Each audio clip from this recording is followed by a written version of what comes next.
हाय, good afternoon. Good afternoon नाही, good night चालू आहे. किती हुशार आहे ना मी? येस.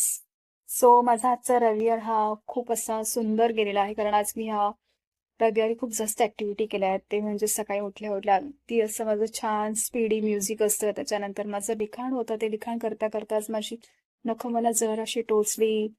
लिखाणाचाही बराच सराव आज मी बऱ्याच महिन्यानंतर केला. त्यानंतर पुस्तक वाचलं, नंतर थोडं क्रोशेटिंग केलं. त्याच्यानंतर ते क्रोशेटिंग करता-करता मला असं एक नोटिफिकेशन आलं Mishoचं, की इथे ते असे परफ्यूम वगैरे पण परफ्यूम वापरत नाही. तरी पण मी आगाऊपणा केला. मी ते सगळं शोधलं, की काय कसा परफ्यूम असतो, मेन, विमेन काय, कोणता फ्रॅग्रन्स, ते सगळं पालथं घातलं. पण मी काही परफ्यूम ऑर्डर नाही केला.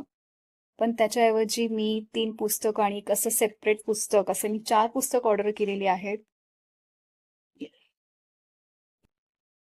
आणि आज मी काहीतरी असं छान लिहिलं होतं. ते लिहिण्यामागचं स्पेशल कारण म्हणजे मला एफ-एम ऐकायची खूप सवय आहे आणि त्या एफ-एममध्ये एक गाणं आलं होतं अंबर सय्या, जे माझं आणि माझ्या आजीचं फेव्हरेट आहे आणि त्यामुळे मी थोडंसं जरा मागे गेली. म्हणजे ते गाणं जेव्हा तो पिक्चर रिलीज झाला होता, तेव्हा मी अशी जॉब वगैरे करत होती आणि अ, माझ्या आजीला कळायचं, की मला त्यातला नेमका कोणता पार्ट आवडतो. जेव्हा पुलकित सम्राट त्याच्यामध्ये एक हिरो आहे. त्याने मस्त असं सुंदर मरून कलरचं असं हाफ टी शर्ट विअर केलेला आहे.